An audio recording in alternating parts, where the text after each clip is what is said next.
One, two, three. All of them are live. We're live, fam. We're live. Hey, man. Welcome, brother. Thank you, my This man. is a place that I've wanted to show you for quite a while now. So to have you here is an honor, to say the least. And man. I feel like, think of all the conversations that you and I have had over the years. How many of those do you think would be worthy of being had in here? Arguably every single one of I them. was just about to say. Almost every single one of our But conversations. we're here now. Yep. You know, if all of those was a test to bring us here, we passed. I think so. We made it, baby. We made it. We made it, baby. We made it. So B, yeah, man. you and I met. When was this? This would have been 2014. Holy moly, dude. It seems like I've known you Actually, no, it's longer than that. like all my life, man. I remember when we first met, that type of thing, and the conversation we had in that basement setting, you know what I mean? yeah, With the party. yeah. You know what I mean? To get together. And man, I just consider, like, listen, you've been with me for like forever, whether you're physically, you know, in town or you're out and doing your thing or whatever. It's just like you're my brother, man. So Likewise, man. Life. I feel the same way. You're as much a family of mine as, or a family member of mine as anyone else has ever been. So when I say this is an honor, I mean it. Oh man, the honor is mine. Trust me. This situation, this setup, it's amazing. Kudos to you and your partners for actually securing and designing and implementing all of this. And I'm just, I don't know. I call myself fortunate to be here. So thank you. I'm glad, man. I'm glad you feel that way. I feel a lot of people who end up seeing a clip of this place, or they see others who are recording podcasts in the same studio. The studio's available to the public, kind of thing. So when they see other people recording, they look at it and they say, "Hey, it's a beautiful spot. It looks good. It's clean. It's the fidelity is awesome. All these things." But then they get here and they're like, "Oh shit! Wait, talk dirty to me. What do you mean?" You know? And that's when it hits them. That's when they kind of feel the weight and the punch that this place really has to offer. So I'm glad you're getting to see it firsthand. I'm even more glad that you're getting to be here at the helm with me. Thank so you, man. Thank you. There are tons and tons of things that I feel you and I could talk about, but there's three of them that we've discussed that I feel would be important and a good starting point for what I'm sure will end up being several other sessions that we're going to get to have. Okay. But where I thought would be a good place to start is fitness. You've gone on a wild fitness journey over the last little while, and you know, I've been lucky enough to be a part of it on the periphery of just being able to see the level of importance, the increasing level of importance that you've placed on not just physical fitness, but I think mental wellness and even spiritual wellness in a lot of ways and to a big capacity. These are things that this is a side of you I didn't know, you know, from the beginning when you and I first linked up, when we first started chatting, when we started getting closer, when we started becoming boys. Yeah. That was a side of you I had never seen. So watching you embrace this and then run with it the way that you have has been a treat. It's been awesome to watch because it's been an inspiration on several levels for me, and in addition to, I'm sure, a lot of other people feeling the same way. So talk to me a little bit about, where did this come from, man? Well, it's funny because, you know, initially I was, you know, believe it or not, like initially I was like a really heavily introverted type of guy. You know what I mean? And, you know, I never wanted to be like the center of attention, spotlights or what have you. That type of thing was not my thing. And I don't know. I mean, I've always kind of wanted to, you know, I guess help in a certain capacity, but, you know, that whole introverted side of me kind of, you know, held me back in a lot of ways. And I guess what it was opening myself up to the need. First off, it's funny, like the need for the change for the fitness aspect.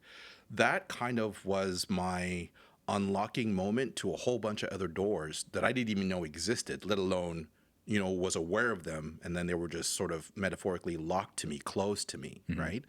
So basically, it's like, you know, I had to take my life to a point where, you know, from, you know, being where I was, like a heavier set fella, like, you know, for my body, for my type, and having those issues kind of like grow, and me not even paying attention to like the quote unquote warning signs of my body talking to me. And you know, actually it went from talking to my body yelling, and then eventually I was like, okay, Enough's enough. yeah, I need to do something. But, you know, I mean, I can, you know, dig into that a little bit deeper, but, you know, in regards to me wanting to help people and the actual personal development side of it, you know, that came after the unlock for the physical journey.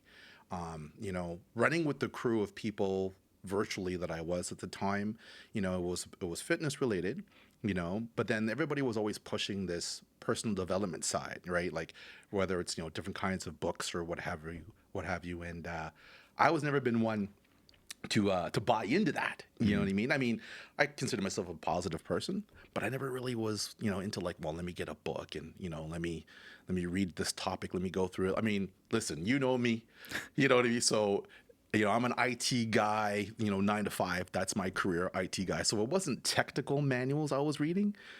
I'm just going to tell you right now, I was reading comics. Yeah.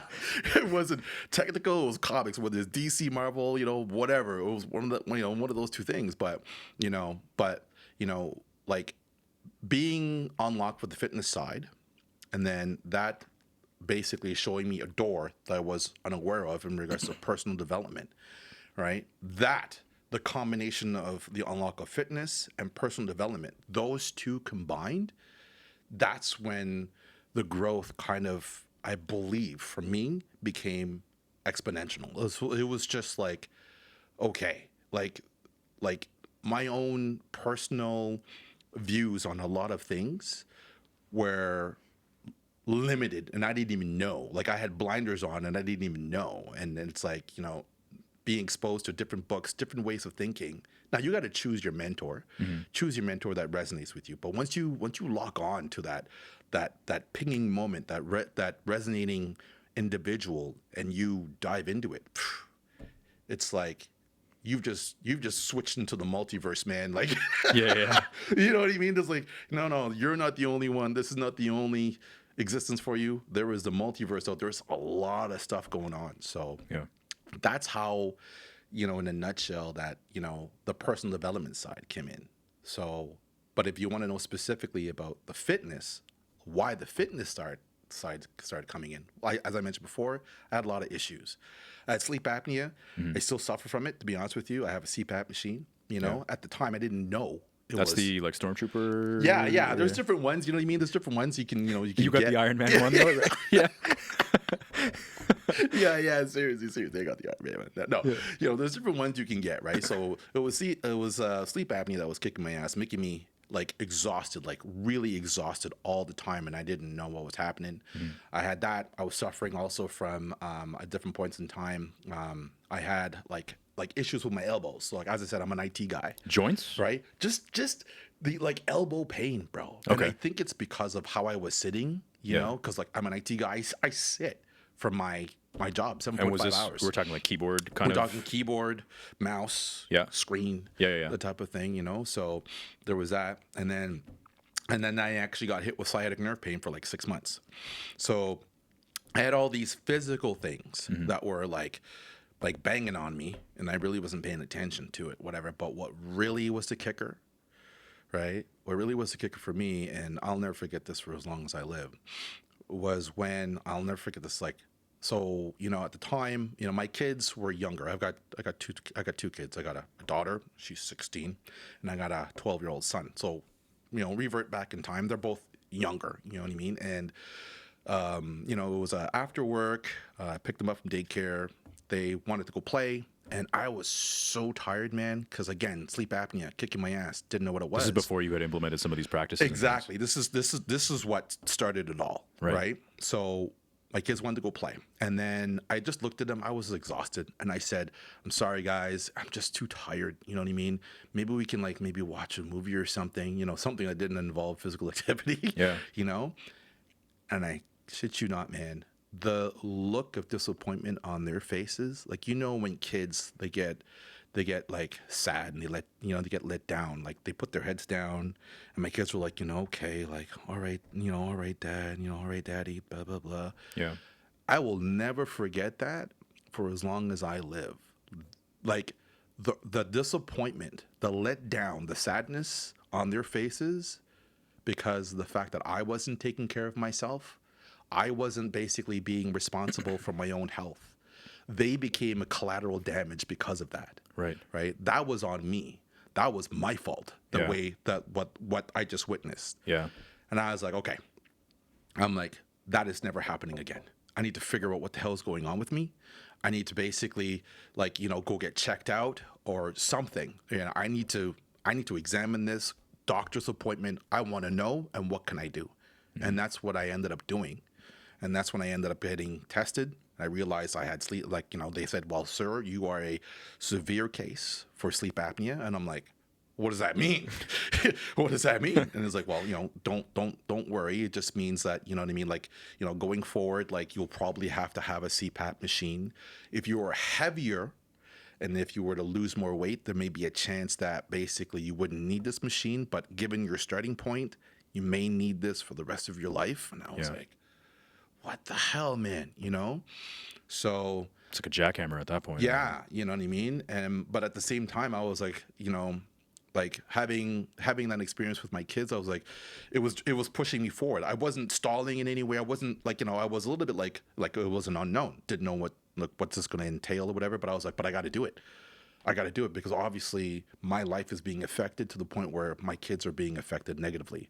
So whatever this is, I need to look into it, and I need to go. I can't bitch about it, can't complain about it, because I need to do it more or less for them more than for me. Like, I don't care. If I'm tired, that's me, but I can't have that affect them. So that was the driving force that got me going in this, man. Jeez. Yeah. And when you first started going through all these appointments and you started having, doctors take a closer look at certain different aspects of your life, were Sophia and Jarrell aware of this? No. They were so young, and they had no clue, right? They were so young at the time, so no, they didn't know. I mean, it was just one of those things where, as an adult, like, I just need to do what I need to do to take care of them. You know what I mean? I don't, like, I didn't. In a way, it's like, I know maybe it's an old school mentality, but I didn't want to worry them. You know what I mean? To say, well, Dad needs to go to the doctor. He's getting checked out. Why is he getting checked out? What's wrong? Exactly. What's wrong? Is something wrong with Dad? You know what I mean? And even if I were to explain it at that time, where they were in their lives, they might not even fully comprehend it.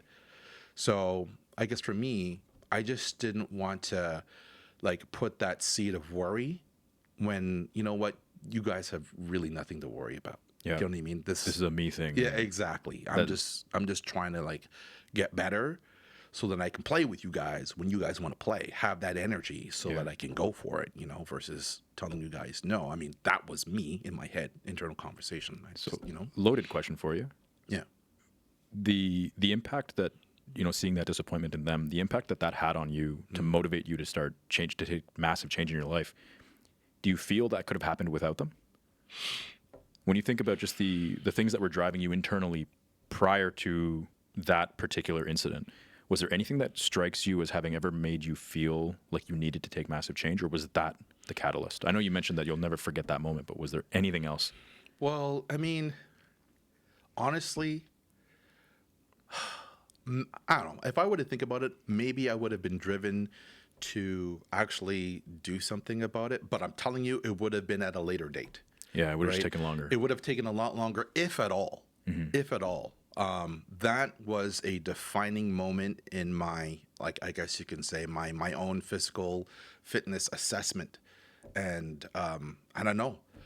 That's a very good question. I don't know where I would be today if I never went through that. I mean, everybody says, like, my kids mean everything to me, da da da da. But for me, like, I don't know, man.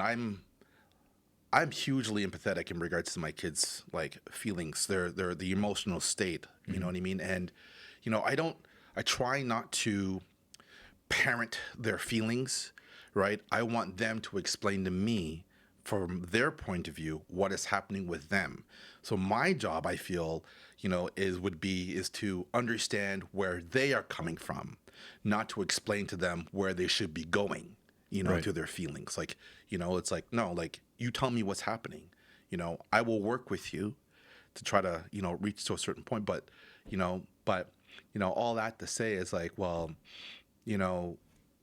I think it's because the fact that I'm so empathetic to their feelings at that point that I was like, I'm never going to be responsible for them feeling like that ever again. Right. So, and I would, what, maybe the answer would be no. Maybe if I didn't go through that, I wouldn't be as driven or maybe even pushed myself to do what I did to start with, which is go get tested for sleep apnea, blood work. You know, am I vitamin I like, you know, B or iron deficient? Like there could have been so many things, you know, compounded into the sleep apnea, like, you know, which would have, you know, come up my blood work, which didn't. My blood work was fine. Yeah. So it was just sleep apnea that was just kicking my ass, bro. Like brutal, you know? But figuring that out is a big deal because you're right. It could have been a combination and a collection of all these different things. But for it to have been able to get pinpointed and identified is, I mean, that's everything, because otherwise you're expelling effort in areas that maybe arguably doesn't need it at all. Sure. Instead of focusing on the thing that's bringing you down. It's all a game of averages, right? Yeah. Where if you're expelling all this energy across and focusing on all of these things, but there's only one that actually really needs it, all the others are going to suffer as a result of it, because you're splitting this focus across the board rather than honing in on the one thing that's really dragging you down. Exactly. But the reason that I brought all this up, I digress on that note. The reason I brought all this up is because when you think about how your kids have influenced your life, I've only ever known the fatherhood side of you. It's only ever really come up whenever you've said like, oh man, we're watching what's it called, Fringe, or we're watching like, hey, like I'm thinking about getting them into Battlestar, you know, like I gotta break them in sooner or later, you know. I don't want these kids to be stupid when they go to school. I gotta show them what's up. I'm a dad on a mission. Exactly. You know, I could be a father or I could be a dad. Fuck that. I'm gonna be a dad. I'm gonna be the best dad I can. Exactly. That's always the energy and the vibe that I've gotten from the way that you've done everything you can to raise both these awesome champs. Yeah. And this whole thing has been news to me. This is the first time I'm hearing about this, because I always look at the relationship that you have with them through rosy colors. I never really see what goes into you being that father. I only see the father at the end of it. Yeah. And this is a segue into what I think is going to be the next important piece to talk about, which is balance. So you had professional goals, you had personal aspirations before kids, you had professional goals and personal aspirations as they were growing up, and now you have personal goals and professional aspirations moving forward. How do you strike a balance between being the father that you want to be, the dad that they deserve, but the man that you want to be for yourself? It's interesting. I mean, that's a very good question, actually. Personally, I don't see it as separate individuals or identities or entities, right? It's all part of me, right? So for that, it's like, okay, so it's almost as if to say, well, one will sort of bleed into the other, right? And if you're working on one, right, the transition from me being the best person I could be to me being the best, you know, father I can be for my kids, well, you know, in a way, they're kind of one and the same, at least from my perspective, if I'm understanding the question properly, right? So, I mean, so for balance, right, to try to answer that question about balance, it's like, well, okay, you know, I don't know if that even is a thing for me.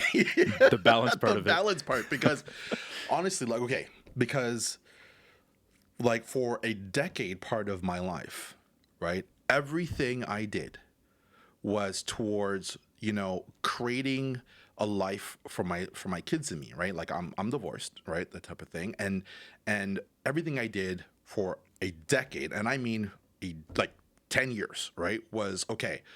You know, I knew from the very beginning, it's like, okay, there were a couple of things that I want for myself in regards to, you know, being a father. I need, one, my environment was always going to be positive.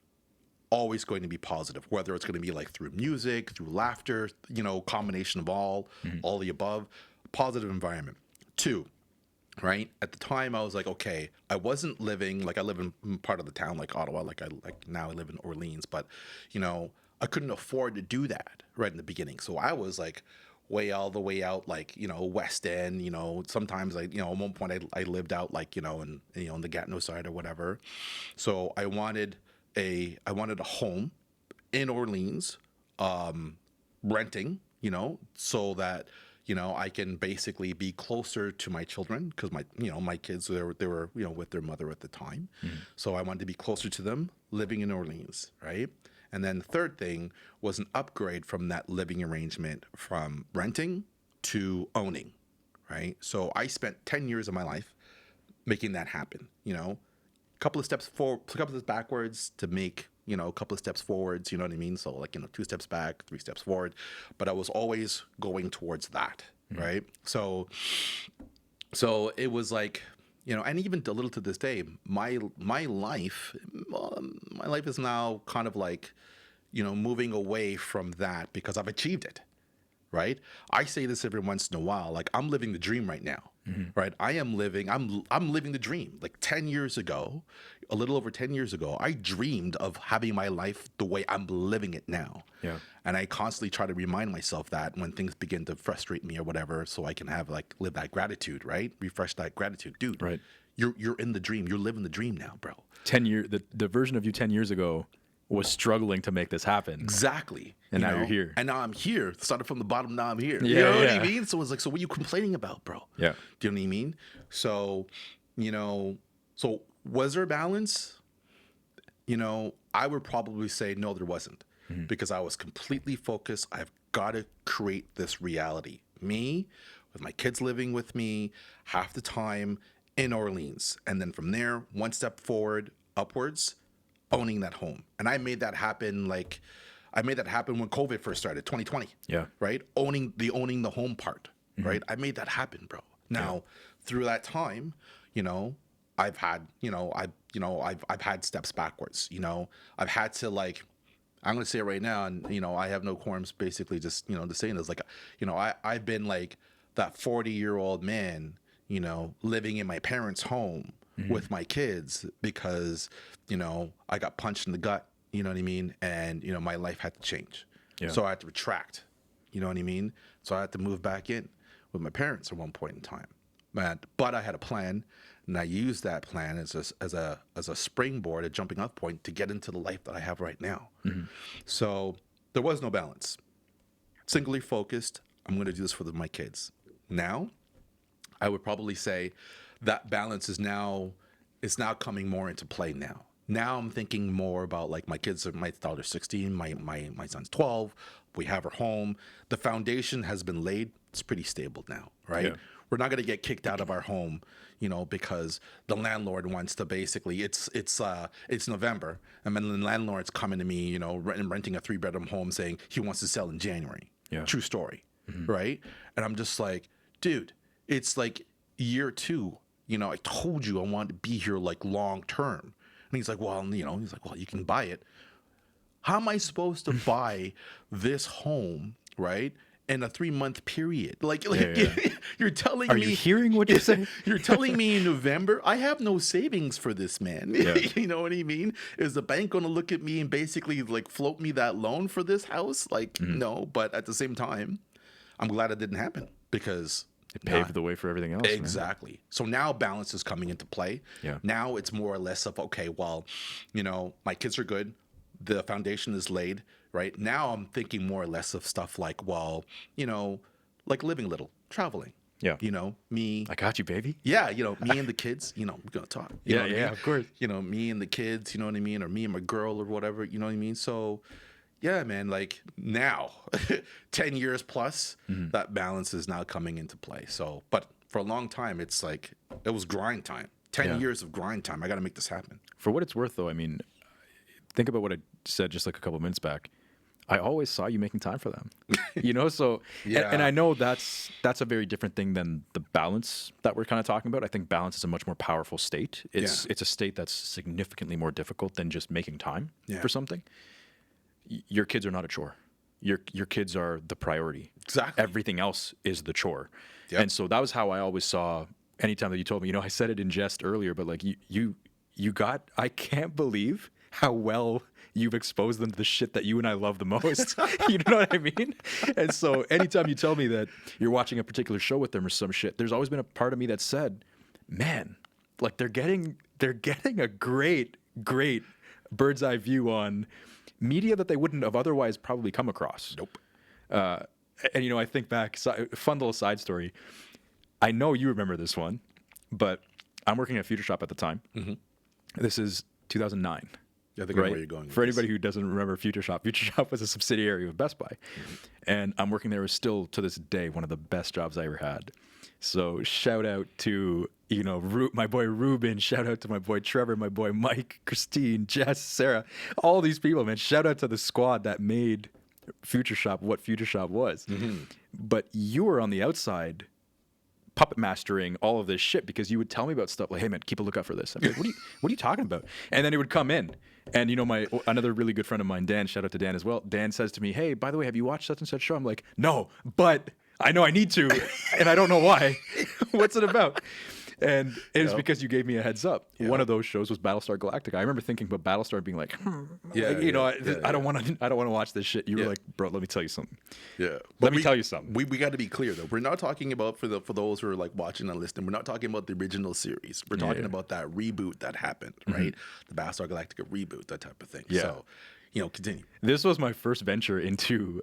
It was not the first recommendation that you had made, but it was the first recommendation that grabbed me, like, to the point that it didn't let me go. That my life was, I went full Battlestar geek mode, and I binged the shit out of that show, to the point that you were telling me, like, man, you piece of shit. Like, man, I had to wait 6 months for that shit, like, between seasons and things, right? So Exactly. all of this to say, how many times did you and I, like, you relived that entire series through me while I was watching, because I was just sitting there like, oh my God, like, I had one eye, I almost went cross-eyed because I had one eye on my phone and one eye on the screen while I was texting you, being like, B, holy shit, man, what's going on? What's going on? Yep. And I bring this up because that's what I heard from your boy and from your girl on several occasions about stuff that you had done to so I remember thinking to myself, I was like, man, B put me through the ringer, man. B was all of these moves that he's doing on these kids, everything that he brought forward to show them some really cool shit. Yep. The boy gave to me too. Yep. So I'm so grateful that you and I got to share that, and then it extended itself to Marvel, and I started learning about. You mentioned it earlier about your love for comics and things like that. Yep. So I say all of this to say this balance that I feel I've been asking you about. In my mind, it was always there. I always saw. In my head, I was always thinking, B's got that balance, B's there for his boy, he's there for his girl, he's there for his fam, he's there for himself in terms of you taking care of the things that are important to you. Yeah. He still indulges in all of the things that he loves, Yep. You told me that you went to go, I can't remember what movie it was. You went to go see a movie like 2 or 3 times. That's happened. Yeah, that's happened a lot of times. That's happened a lot of times. I mean, come on. Like, if you really, some people might not like it, but I went to see. Remember 300 when it first came out? Yeah. I saw that in the theater 4 times. Jeez. You're right. You just wanted that big screen, huh? I loved it so much. Like, that's the type of person I am, right? I don't know if that's healthy or not or whatever, but if I like something and if it's in the theater, if I like something, yeah, like I don't mind. Like, hey, I'll go see it with my girl, then I'll go see it with my kids, I'll go see it with you, I'll go see it with my sister. You know what I mean? Yeah. It's not just simply about that movie. It's sharing that experience with that person that I'm with. Right. Just waiting for that person to, like, when that's to react. They're gonna freak out, bro. And it's like, bam. I'm like, yep, I told you. You know what I mean? It's like that. You know what? This might not mean anything to a lot of people, but the Adama maneuver. I remember you warning me. Yep. Saying, dude, you have to pay attention to some of what's going on. I was like, what are you talking about? I have to. How can I not? Like, there's so much happening. Yep. I have to. There's something that happened in that show that I think that was the first time throughout my entire experience watching that show that I called you. I was texting you every time, but it happened, and I watched all of it, and then I was like, B, I'm done. I'm done. Yep. I'm done, man. This show could end right now, and I'm good. Yep. I'm Gucci. But that was something, huh? I can still see it, like, and then like, it's just, anyway. We'll leave it at that. I almost don't want to spoil it for, like, anybody who might not have seen it. Exactly. I know it's old as hell now, but anyway, we'll leave that for another conversation. Yep. All of this to say, I always saw balance in everything that you did. The life that you were working towards, I always knew that it was a work in progress, like all the rest of us. And you've always been a humble guy. Like, it never occurred to me that everything was perfect, but it always occurred to me that it was on the track that it needed to be. Mm-hmm. And so I appreciate you actually talking about the inner workings of it, because it's not any different than the age-old sort of thing of, think of any social media platform. Think of Instagram. Mm-hmm. Instagram is the highlight reel of everybody's life. Yeah. And you could look at somebody's account and be like, oh my God, that person's got such a wicked life. Like, how are they out here and there and blah, blah, blah, blah, blah. Like, they're doing such cool shit. Yeah. But you don't see all the work that goes into making it a reality. Exactly. And even then, they might still be pushing forward, pushing through some heavy shit that you have no idea about. Yeah. We're all just extras in each other's movies. Exactly. And I mean, look at The Rock, right? The guy's huge, Yeah. right? I mean, not physically, but I'm talking like just his presence in the world. Like, you know, all the projects that he's involved in. he's a business genius. Black Adam, working out, $7. Like the guy is almost everywhere. Do you know the story behind $7, by the way? Yeah, from my understanding, it was that he was part of a football. He was trying out for the football league, and I think it was like CFL, if I remember correctly. I'm not quite sure, but it was a football league. He worked hard, got an injury, like I think like in the very beginning, right? And I think he got cut, right? And then he called his dad up, and he's basically saying like, you know, I don't know what I'm going to do, and he had $7 to his name. In his pocket. Right, in his pocket, right? $7, right? And then he had to basically pick his pants up, like, you know, basically at that point and say, okay, I got $7 to my name. What am I going to do? How am I going to do this? You know, and, you know, obviously he had a plan. He worked that plan, and look at him now. Yeah. Hence his production company is called $7. Yeah. Right. So, you know, like I mentioned The Rock because, like, yeah, he's also at the same time. I think he suffers from like is it a form of depression? I believe it is. Which is ridiculous, right? It's crazy to think about that because Yeah. when you look at them, you're like, what are you talking about? Yeah. What do you have? What do you possibly have? We only look at the surface, right? We only look at the highlight reel. Yeah. And oftentimes when you look at someone of his stature, you're like, dude, this guy's only got a highlight reel. There's definitely there's nothing that would have ever not gone his way. He's just been blessed. Yeah. You know, he's this divine being that's been blessed, but it's like, nah, man. No. We all have a hell of a lot of skeletons that we got to deal with. Yeah. And figuring out that they're even there is sometimes the most challenging part of it, let alone jumping into trying to figure out why they're there to begin with. Absolutely. And this is a perfect segue into what I thought would be a great way to close out: the human condition. Mm-hmm. Talk to me, fan.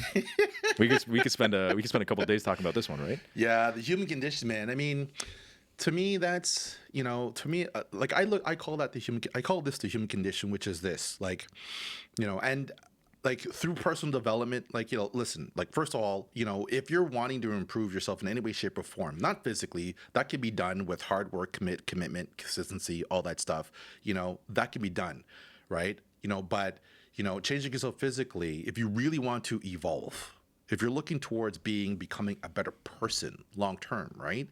That's personal development, right? What is personal development to certain individuals? Well, it could be anywhere from like actually, you know, having, you know, like reading books, you know, having a mentor, going for, I don't know, like counseling, whatever, anything that can take you from a state of A, that can bring you through the state of B, C, and to where you want to be, right? That improvement path, right? So, like, so for me, the human condition is being aware that you can be more, right? If you choose to, that you are not limited to what you believe what you believe like your life is total sum of, right? Some people are content to be where they are, everything to be exactly where they are, whether it's financial, whether it's personal, relationship, career, they're just content across the board. Mm-hmm. And they have no desire to rock the boat or no desire to change or to improve. If that is the case, I can tell you right now, I envy you. Yeah. I envy you. I envy that total happiness that you have, right, in your life. If that sounds like you. But, you know, for me, and I think, you know, for a lot of us also, there's always some aspect of our lives that we're not happy with, right? Whether it's our relationship, whether it's our job, whether it's, you know, our educational level, you know what I mean? Maybe your education was bugging you because, you know, you always wanted to do more, but you don't even have a high school education. So you feel like, well, this is it for me. Mm-hmm. I can't be any better than this. You know, if any of that sounds like you, I'm here to tell you, like, that's garbage, right? You can be more. And don't shoot yourself in the foot before you even get started, right? So I always say, like, so many people, you know, basically stop themselves and they're not even out the gates yet. The gates haven't opened. The gun hasn't fired, you know, and they're already pulling themselves out like, no, I don't think so. You haven't even tried, bro.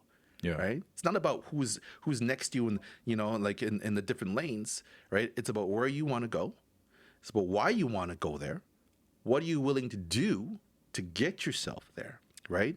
We all have the capability to be more, right? I use the analogy or the analogy or basically metaphorically speaking to say that we are not muffin trays.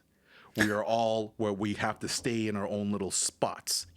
I'm in this one, you're in here, my daughter's in here, my son's over here, whatever. Like, no, right? Now, to borrow the Matrix line, there is no tray, there is no spoon, right? And to say that we can be more. It's just a matter of wanting it, right? And doing something about it. Wanting it is one thing, thinking about it here, but you got to make yourself feel happy about it in here. And that takes action. And some people, even with that part, they get hung up, man. You know what I mean? They get hung up well,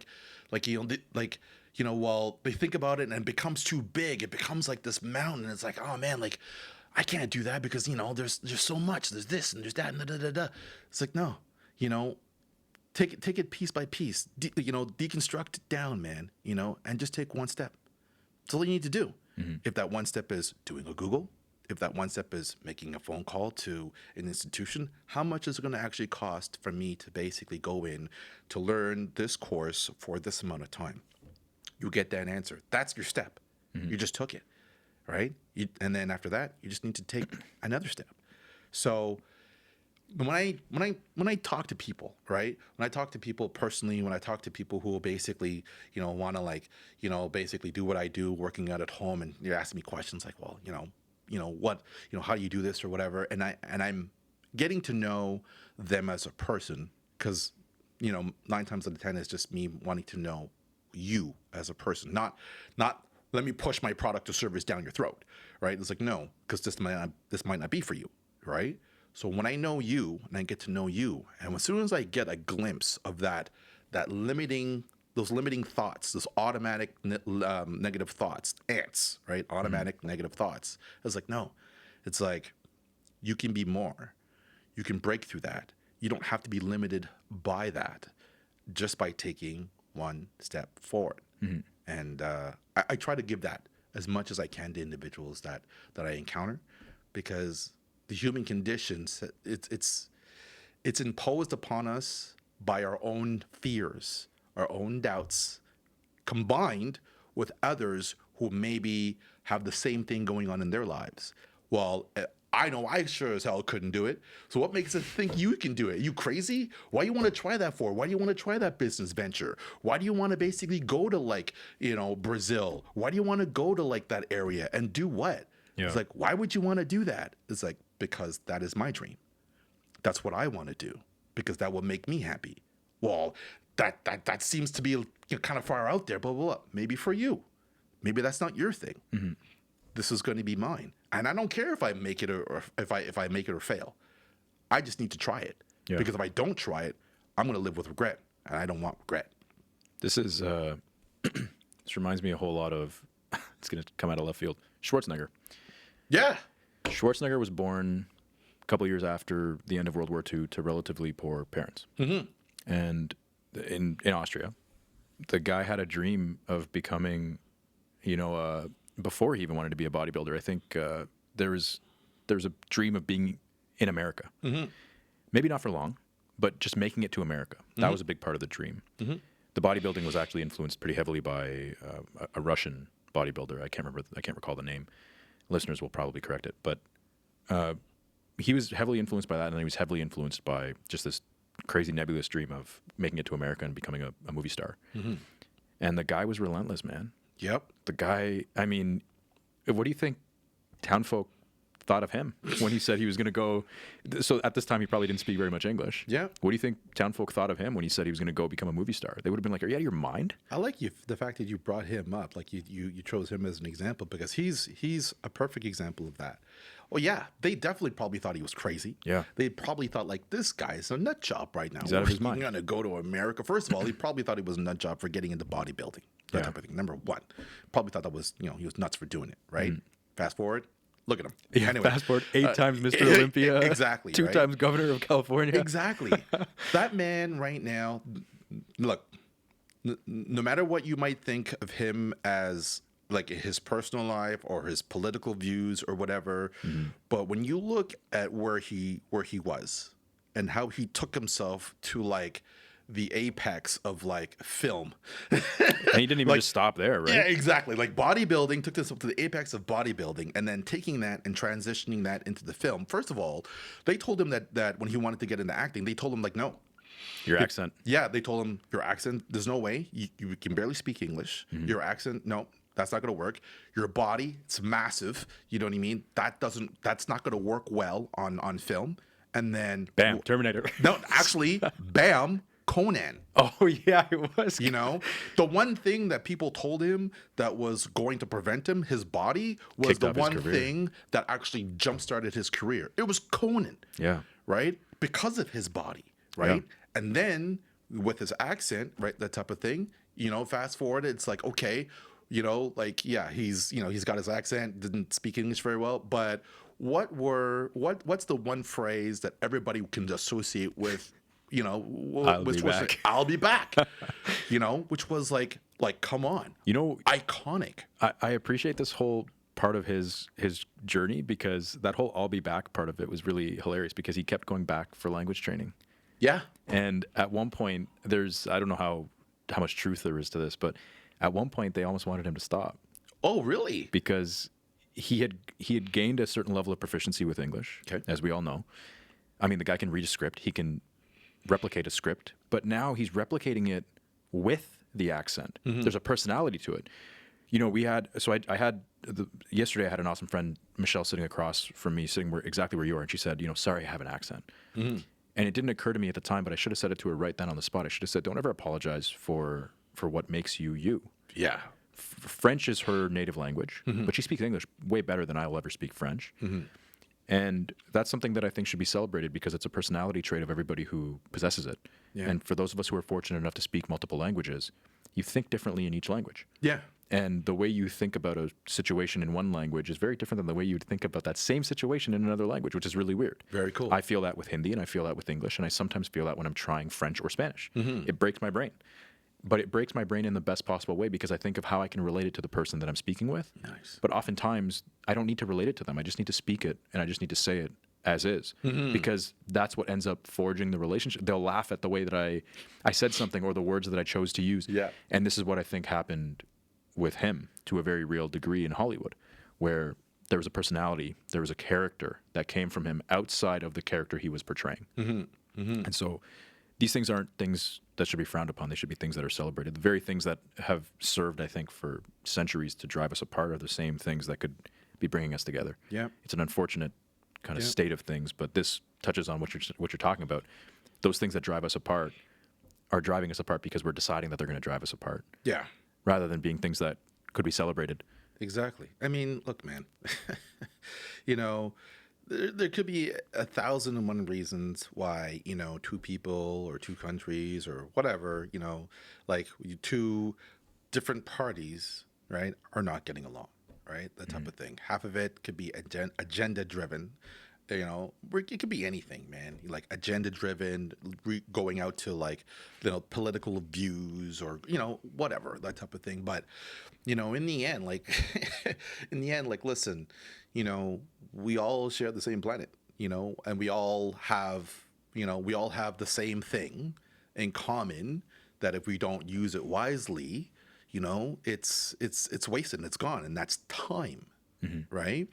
So if you want to waste, if people, individuals, parties, countries, if they want to waste their time, you know, in skirmishes, wars, or whatever, that type of thing, I mean, listen, that is your call. That is your call to make. Who am I to basically judge, you know, leaders? Leaders, I Quote use that, unquote. yeah, I use that loosely, leaders. Very loosely. You know what I mean? But at the same time, it's like, listen, you know, you're just, you know, like, why focus all your energy into something so negative? Something that's going to have like such a negative impact. I mean, like you know, I don't even want to go deeper in it. Yeah, we could talk about that one. Yeah. So I'm just like, listen, man.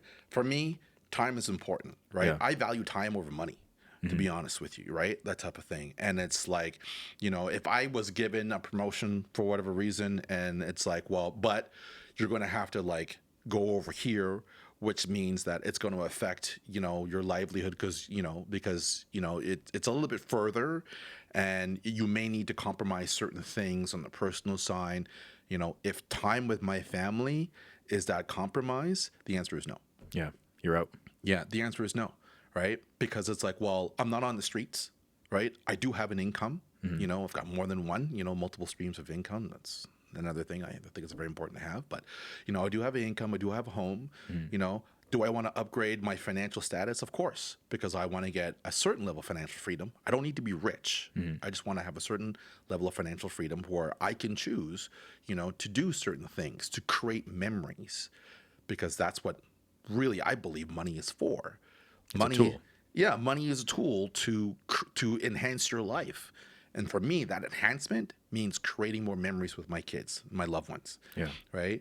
So, I mean, like, yeah, time is more important than, you know, wars, this, that, whatever, promotion, but you need to move to the States or you need to move like, you know, the other end of town, like, you know, 40 to 50 kilometers away. It's like, well, that's going to affect the time that I have at home, you know, and that's going to affect time and, like I said, other logistics are part of my life. So no, I'm not going to do that. You know what I Time mean? is, I think, a much more efficient measure of wealth than money is.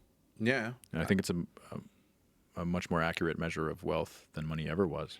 People who have their time, Yeah. And who own their life. but it's what's very interesting is that the more money you have, that allows you to basically recapture that time. I'd right? like to think so. There's a lot of people that I know who've kind of fallen into the pit of it, and unfortunately, it's absorbed them. I Yeah. say to some extent, and I'm sure you've seen this Yeah. to some capacity or another. But you know, there's a couple of friends of mine that come to mind who they started chasing money for exactly that. They've been hustlers through and through. Yep. I respect, appreciate, and have tremendous respect for what they've built and what they seek to continue building. But I have equal respect for what they've left behind. And this isn't to say that they've left people behind. I think they're still very, very aware of the people in their life, and they make time for the people in their life. But I worry that they don't make as much time for themselves, because chasing this money is, they've gotten, you know, they start just seeing dollar signs, and all of a sudden you see this materialistic side of their life start becoming more and more pronounced at a time, or not at a time, but rather in a person's life who previously was not materialistic. It's, I think it's a byproduct and a symptom for a lot of people, and it tends to shine brightest when, I mean, I'm saying this out loud and I'm realizing that it kind of sounds weird to say it out loud, but it shines brightest in people who've never had it before. Yeah. But there's also the flip side of that coin. The same way that I'm saying that, I could say the other thing. I didn't come from money. Yeah. And I'm certainly not where I'd like to be, but I'm definitely on a path. Yeah. And I went minimalist years and years and years ago, and I stayed minimalist. And if I was worth $100 million tomorrow, I would still stay minimalist. Yeah. I know what you mean. I think it's easy I feel like it's probably easier said than done, but I genuinely, with very, very high conviction, believe that to be my life, because I've seen at a time where I was struggling like crazy. Yeah. When I went out and built this Airbnb business, like it was a struggle, man. It whooped my ass, kicked my ass in way more ways than I care to admit. But building it, I remember thinking to myself, like, okay, I cleared what I need to, and this is what I need for food, and this is what I need for this, and this is what I need for that, and I budgeted everything out. And then I stopped for a second and I took a look, and I was, I had my feet dangling over a volcano. Yeah. And I remember thinking to myself, there's more to this than everything I just looked at. Yeah. There's this. Yeah. So when you talk about building memories with your kids, Yeah. I understand that. I can appreciate that. Absolutely, man. Absolutely. I mean, come on, like, again, just my own personal views, touching back on the human condition. I mean, like, to me, it's like, well, you got to do the needful, obviously, right? You got to, everybody has responsibilities, bills, whatever, what have you, that type of thing. But I honestly, truly believe in my heart that life is meant to be explored, not survived through, not simply like, well, like I lived through it. Yeah, but did you really live? Right. You know what I mean? Did you do things that not just simply because you had to, because it was a form of a responsibility, but it also enriched your soul?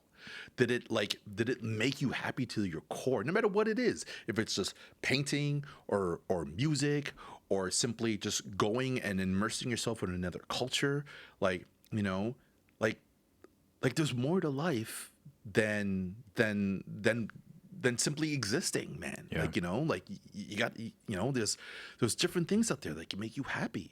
You know, now I'm not one, like, you're not going to see me bungee jumping, but I get, you know what I mean? But I get it. But I get it, right? Exactly. It's an experience, right? You Yeah. know, that's the whole premise around the bucket list. Everybody talks about bucket lists and, you know, I'm going to put that on my bucket list. It's like, okay, well, you know, can you actually name me, like, you know, 3 things on your bucket list right now?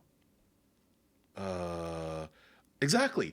Yeah, exactly. You You're know not what I doing mean? anything. You're not doing anything to affect positive change. Exactly. You know what I mean? A bucket list is to actually have something and then to start checking them off, not to basically use the phrase and say, "Yeah, that's my bucket list thing," but you're not gonna do anything about it. You know, it's funny. Anytime somebody talks about a bucket list, I have a bad memory with a bucket. This should be interesting. Yeah, man. I went through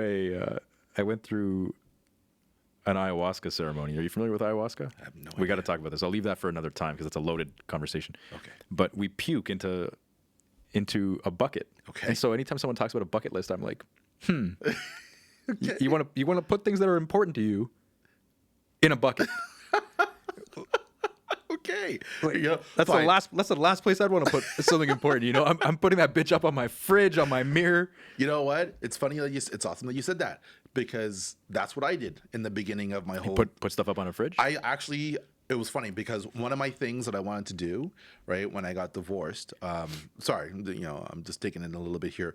You know, one of the things that when I got divorced that helped me through it was that I stopped focusing on the loss, you know, but I've refocused on the possibilities, right? And this one phrase got me through everything, which was, okay, I know that my life is changing, right? But this is also an opportunity. You know, this is an opportunity to reshape my life in any way I see fit. Right. So I stopped and did a self audit, and I said, okay, you know, bucket list type of like things. Like, okay, what are some things that I've always wanted to do, but I never really did. You know, when I was married, for whatever reason, not because like the marriage restricted me, I restricted myself in my own thoughts, because these things could have just happened during that marriage, but it just didn't, because I had my blinders on, right? Personal development wasn't part of my life then. I didn't know the things that I know now in regards to life, in regards to, like, you know, exploring it, like I just explained. Yeah. So, you know, so one of those things was travel. And I'm not talking, let's drive to, like, you know, the next city over, Yeah, you know, yeah. Montreal or Toronto, the type of thing. It's like, no, I'm talking about getting my ass on a plane.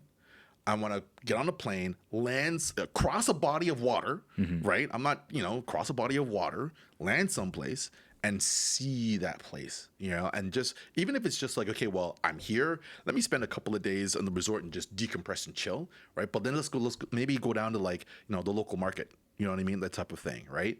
Nothing too crazy. Like, I'm not, you know, going excursions up mountains or whatever, that type of thing. But I got you covered for when you do. you know, but just to know I'm there, right? Yeah, yeah. So to basically, you know, connect to your point, you know, about, you know, having pictures everywhere, that's exactly what I did. I had an image of a resort that a friend of mine went to many, many years ago, you know, in Jamaica, right? And he was like, you know, bigging it up, telling me it's perfect, it's beautiful, blah, blah, you check it out. So I Googled it, and I'm like, yo, this place is beautiful, man. I took that picture, right? And there was a specific image in the back end of the resort where there was like a big ass pool and like huge, right? And just that image looked so beautiful. I said to myself, one day I'm going to take a picture standing in that exact spot, right? And then fast forward, you know, I begin to rebuild my life. I begin to get another relationship. I share that dream with that person, and then, you know, then that happened, you know, while I was in that relationship, right? And I took that picture. We went to that resort. Went to that exact spot and I'm not talking like, okay, well, I had the picture for like 3 months and I was there. Woohoo, I did it. No. You know what I mean? It was like, I made that decision. It took like maybe 2 or 3 years, you know, of like rebuilding, saving. When I took that picture, all right, it was weird. It wasn't until I went back and I sat down, at the table at the resort, and I looked at it, and I looked at this picture, and I should you not, like I think about it now, I actually begin to tear up. Right, I started crying because It meant a lot to you. I couldn't believe that 3-year dream at the time. It actually became real, was reality, and it became emotionally overwhelming. Yeah, it materialized. Yeah, you know what I mean. So when you talk about like pictures on the fridge or whatever, I had the picture on my phone. Yeah, I had the picture on my fridge. I had my picture on the desktop and computer at work. Like wherever I would spend a lot of time, I had the picture, like a small version of it, in the bottom corner on the mirror in the bathroom. Yeah. You know what I mean. So like that was important to me, and and then when I finally took that picture and I looked at it, I was just like, okay. Yeah. Pictures. I want to reference one of my most beloved buddies, Gabe. I hope you guys get the opportunity to meet at some point. Gabe has challenged me in so many ways that I don't think I'll ever be able to thank the guy the way that I'd like to. And the reason that I bring Gabe up is because Gabe and I had a conversation a while back. He was telling me rather that he would often leave his camera back home when he went places. He would just not travel with a camera. And part of why is because he wanted to live in the moment and he wanted to really just enjoy the moment for what it was. But he was sacrificing a real passion of his, which was photography. Oh, okay. And so Gabe got to go out to, where was it? Was it Ethiopia or was it Uganda? Oh my God, I'm going to butcher where he went. But he went somewhere very, very meaningful for himself. He went with a friend of his. This was a trip that he'd been planning for a long time. He was actually going to go with his grandmother at one point. That's how important this was. And this was the first time that he had said, I'm going to bring my camera this time. And I remember, this has been probably like 2 years in the making with Gabe or not, maybe not 2 years in the making, but he's left his camera behind for a number of trips that he's taken on. He's one of the most well-traveled people I've ever met. Cool. And it shows when you hear him speak. When he speaks, the guy's one of the most compassionate, kind, genuine, authentic humans you'll ever meet. And I was talking to him before he left, and I said to him, I was like, Gabe, man, you have to bring that camera with you.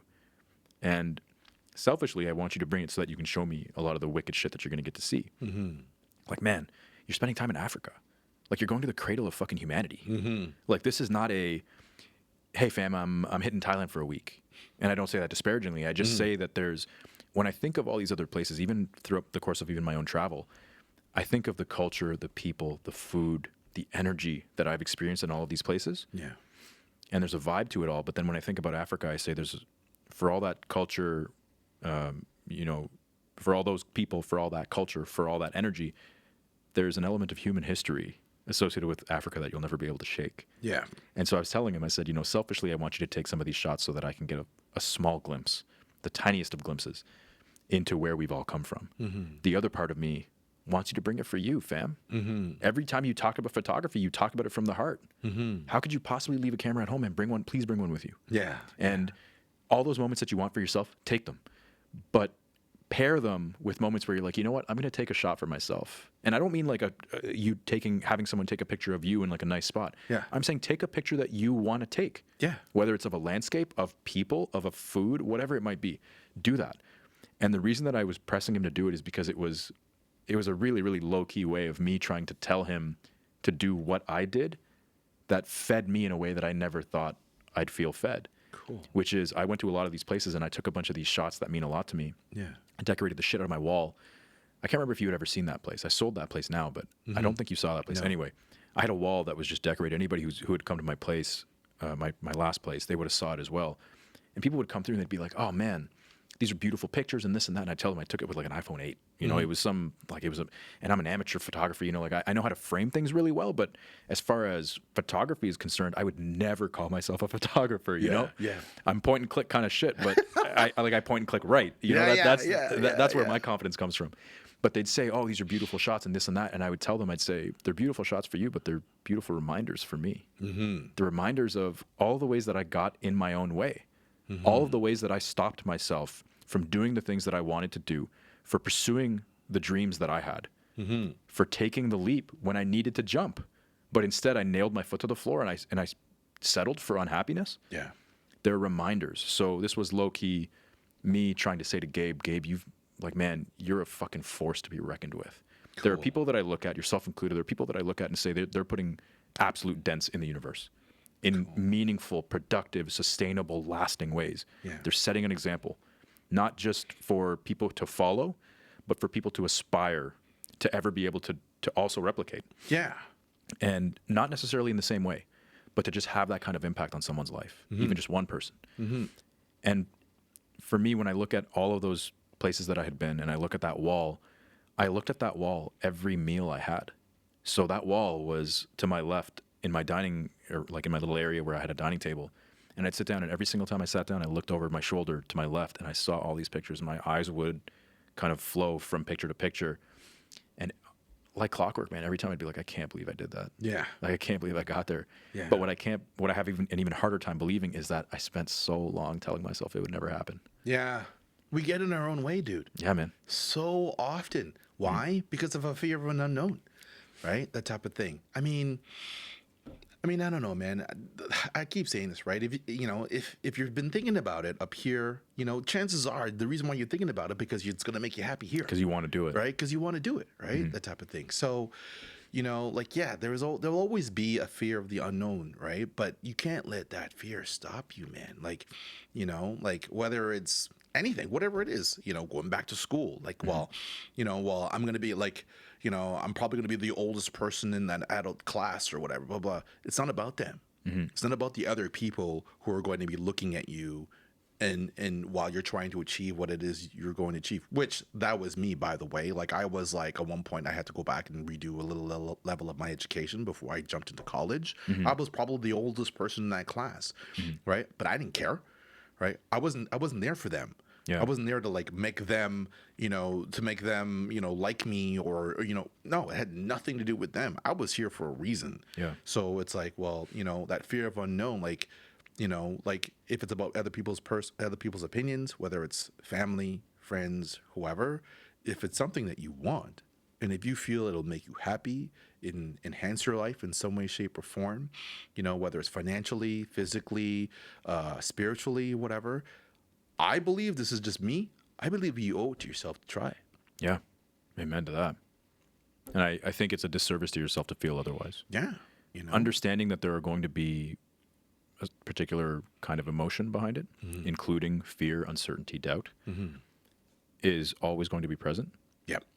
This is actually, it's funny because this is exactly something that I spoke about when I say we. I'm talking myself and Michelle. Michelle was here. Ellie was here yesterday.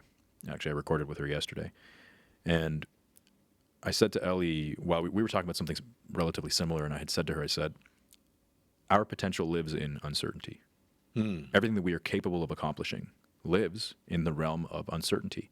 So if you are afraid of the uncertain, then you better get comfortable because you're not really gonna push yourself to hit the levels of potential that you're capable of hitting.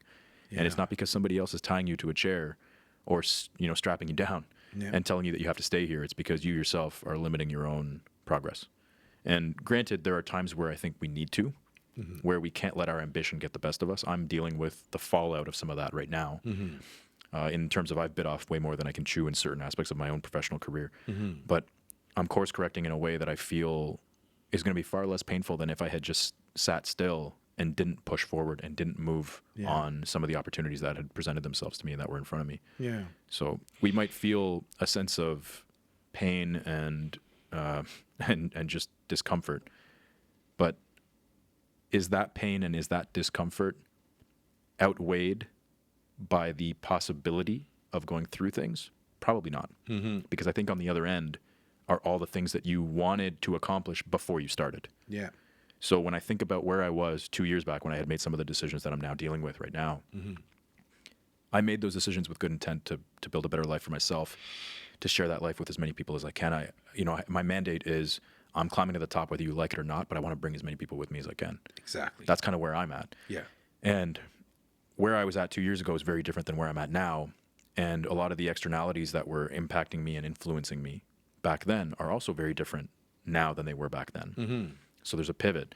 But this fear, this uncertainty, this doubt, this pain all of the things that I'm feeling right now in this very, very hard time, I think it would be exponentially worse if I hadn't made the move that I did a couple of years ago. Yeah. So whatever this ends up being and whatever fallout I have to deal with, as far as some of the, like I said, biting off more than I can chew and now choking on some of it. Yeah. It's a really violent kind of, it's an overly dark. Bro, want me to get up and give you a hug, man? Yeah, man. I mean, it's an overly dark sort of example I just gave you. But all of these things, that discomfort is going to be, I'm confident with the highest level of conviction that it's going to be grossly outweighed in the best of ways when I get to the other side. Yeah. And I'm finally close, man. This has been 2 years of runway that I've been prepping for, and everything kind of goes down. A lot of this goes down next week. Yeah. So we'll see how things go. And I appreciate you bringing up, fear cripples us and really does kind of stop us in our tracks. Yeah, man. Look, it's coming from a past introverted guy that was held hostage. Yeah. By fear, like held hostage from the spotlight or people looking at me, that type of thing, right? Mm-hmm. That fear, I understand it, right? It's crippling, right? And even to this day, I still feel it. It's still there. It's not to say it's been expunged or abolished. It's gone. You know what I mean? It's still there. And I don't know if it'll ever go away, and that's fine, right? Because I'm aware of it. I've been aware of it for years now. Yeah. That type of thing. And now it's more or less okay. Well, if it's something that I know that I want, I know I'm fearful of it. But you know what? It's once you take that first step, it alleviates it a little bit, fear / procrastination, kind of work hand in hand, those two, man. You know what I mean? Yeah, But man. I hear that. You make that step, and then, that unknown becomes a little less unknown. And therefore that fear, will diminish just a little bit, Yeah. And then the more steps you take, the more known it becomes, the less fear there is. And then eventually you go from taking steps to actually going going faster with walking, running, and next thing you know, you're driving. Next thing you know, you're parkouring around a podcast room. Exactly, right? That type of thing. So, yeah, man, again, all part of the human condition, right? Yeah, man. Things that limit us, things that keep us held back, we are all filled with greatness. That greatness is geared towards us. Not to say we're all going to be millionaires, we're all going to be rich, or all successful entrepreneurs. No, it could be anything from I'm going to be a better dad. Mm-hmm. Do you know what I mean? Or I'm going to be better at work. Or I'm going to be a better partner from my girlfriend, husband, wife, whatever, Yeah. boyfriend, that type of thing. You know what I mean? We could all be better. We can all level up. Exactly, bro. All level up for sure. For sure. And you know what? And it's not just simply sitting down and saying I want to level up. Okay, so I'm going to level up now. Do you know what I mean? That's the beginning. Okay, you want to do it, but I'm telling you, do Googles, search for literature, find someone that's doing something that you're interested in, right? That's already there or along the way to getting there, right? Chances are that person has some kind of literature or podcast or something, right, that you can basically tie into, right? And to say that, success leaves clues, right? Yeah. Well, follow along. You don't have to basically duplicate exactly what that individual is doing, but they're at that spot where they are for a reason, right? And it's just a matter of, okay, well, what can I take from that person's success thus far and impart that upon myself, right? Tweak it so it fits me, so it suits me, but yet but I can at least start on the same path as that individual and start working towards it. I'm a big believer, books, man. Like I said, I can't believe I just said that. Books, not comics, not tech manuals, books. Yeah, Actual books. You know what I mean? Simon Sinek starts with why leaders eat last. Jim Quick, the book he has, Limitless, right? That type of thing. There was that. There was another guy. I can't forget what his name is, but the book is called Level Up Your Life, right? And it's got a cool graphic on it, almost like a superhero guy, open up like Superman type of open up the shirt. Yeah. You know what I mean? There's all kind of literature out there. I mean, I went through a ton on a podcast on Audible, right? So much so I loved some of the stuff I listened to. I bought the hardcover. Yeah. and I'm reading through the hardcover, even though I've gone through the Audible like at least twice. Yeah. Right? That type of thing. Never Split the Difference. Chris Voss. That's another one. I'm going through his book right now, but I've gone through the Audible version like at least 3 times. Yeah. Right? And when I go through the book, man, like I'm highlighting stuff. I'm marking it. It's helping with retention. Oh yeah, I'm highlighting. I'm marking, and like I'm marking the page or whatever. So it's like, like next time around the Doing it hardcover, right. next time around it's like, okay, bang, bang, bang. I'm going here. Like I'm just, hitting it up. You know what I mean? So, there's stuff out there. Yeah. Don't let it hold you back. Look for it, find it, dive into it. Gary V, he's a awesome dude. You and I know we've talked about Gary V, Gary Vaynerchuk. You know what I mean? He's awesome in regards to like his motivational, his personal development stuff. Might not be for everybody. He's a straight shooter. He tells it as it is. Exactly. Tells it like it is. He'll say that's bullshit. You know what I mean? Like screw that, screw this, or whatever. Blah blah blah. But Tony Robbins. All these greats. Yeah. Right? Dive in, dial in. Take what they have. They're there for they've reached that point somehow. Right? And if you want something similar, there's nothing says that you can't do the same. If you can get an 18-year-old or a 20-something-year-old making millions of dollars on YouTube, putting up garbage videos, right? I'm sure you can get a book, right? That type of thing, and level up some aspect of your life. Yeah. Come on, man.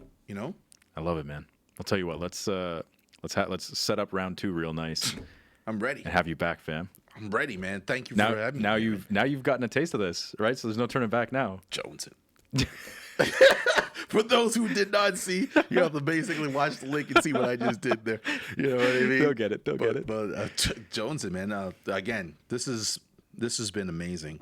I'm glad I've been able to be a part of this with you. It's one of many, man. It's one of many. So I'm so glad, honored again that you were able to come out, that you even took the time and took the time, dude. I'm just trying to get here. I just wanted you to see I just wanted you to get a taste. Wanted you to see the preview so you'd really jump in, So you talk about diving in and dialing in. I got you, fam. Oh my God. First one's free, right? That's it. Man. Next absolutely, man. Yeah. We got sponsors coming in soon. McDonald's for the fitness side. Like, we game. All right, brother. Thanks so much, man. We'll have you back soon, and we'll check in on a lot of what's already going on in terms of. I know you have projects coming up and things like that. We'll check in with you on those, and maybe we'll dive into some of the comic books and stuff next time as well. We'll have it be more of a geek download for you and I than anything else. Man, not a problem. Geek, personal development, fitness, whatever, man. We can run through whatever. Let's do it, man. All right, brother. Sounds like a plan, bro. See you soon, my man. All right. Yeah. We got it.